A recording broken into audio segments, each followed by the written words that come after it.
In the day's other headlines, President Trump warned his fellow Republicans today that if they don't put in a strong showing in this year's midterm elections, he'll be impeached. Mr. Trump was addressing a meeting of GOP lawmakers at the recently renamed Kennedy Center. He described Democrats as mean and smart, highlighting what he sees as the stakes in the upcoming vote. You got to win the midterms, because if we don't win the midterms, it's just going to be, they'll find a reason to impeach me. I'll get impeached. President Trump also urged House Republicans to be flexible in their push to block federal funds from going to Obamacare plans that cover abortion.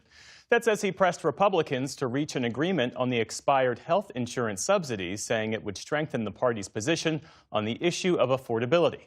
Meantime, in Wyoming, abortion will remain legal after that state's Supreme Court struck down 2 laws it found unconstitutional. That includes the nation's first ban on abortion pills. The justices sided with Wyoming's only abortion clinic and others who argued that adults have the right to make their own health care decisions. The ruling means the state remains one of more than 24 states across the country, plus Washington, D.C., that allow abortions up to 20 weeks of pregnancy or later. Wyoming's Republican governor says he'll push for a constitutional amendment banning abortion that would go before voters this fall.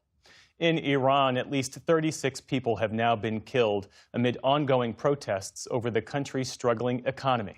That's according to an outside human rights group, which says that more than 1,200 others have been detained.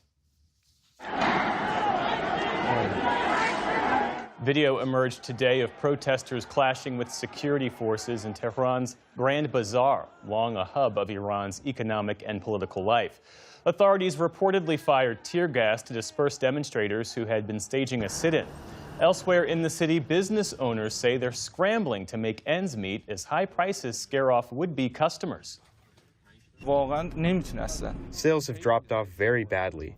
Last year at this hour, my shop was packed with customers. Now sometimes I wait 1 hour before a customer shows up. Market conditions are not good at all. Activists say the protests have now spread to more than 270 locations across Iran since they erupted more than a week ago. Ukraine's Western allies say they made progress today towards security guarantees for once a peace deal is signed with Russia. Ukraine's President Volodymyr Zelensky signed a draft declaration alongside the leaders of France and the UK following a day of talks in Paris. The framework outlines NATO-style security guarantees, including a future deployment of multinational forces and ceasefire monitoring led by the U.S. For the first time, U.S. Special Envoy Steve Witkoff and President Trump's son-in-law Jared Kushner appeared in person for a meeting of what's called the Coalition of the Willing. Kushner said today was, in his words, a very big milestone. This does not mean that we will make peace, but peace would not be possible without the progress that was made here today. If Ukraine is going to make a final deal, they have to know that after a deal, they are secure, they have obviously a robust deterrence, and there's real backstops to make sure that this will not happen again. Important details like specific commitments and troop numbers have not been finalized.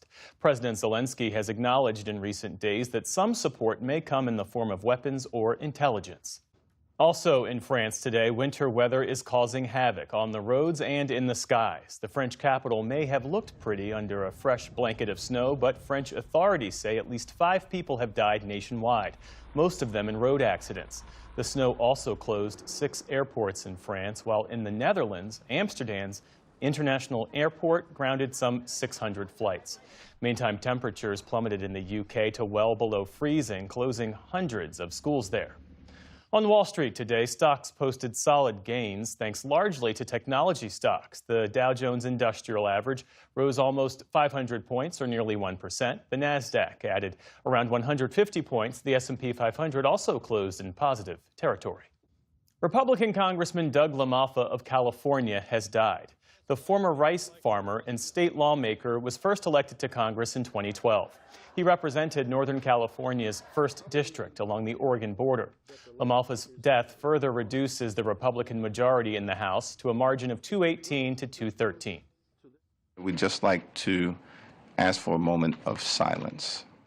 Democratic lawmakers took a moment to remember LaMalfa at a panel today marking the anniversary of the January 6th attack. No cause of death was immediately provided. Doug LaMalfa was 65 years old. And celebrated Hungarian director Béla Tarr has died. Beginning with his 1979 film Family Nest, Tarr created his own distinct style, slow-paced, sprawling, and darkly comic.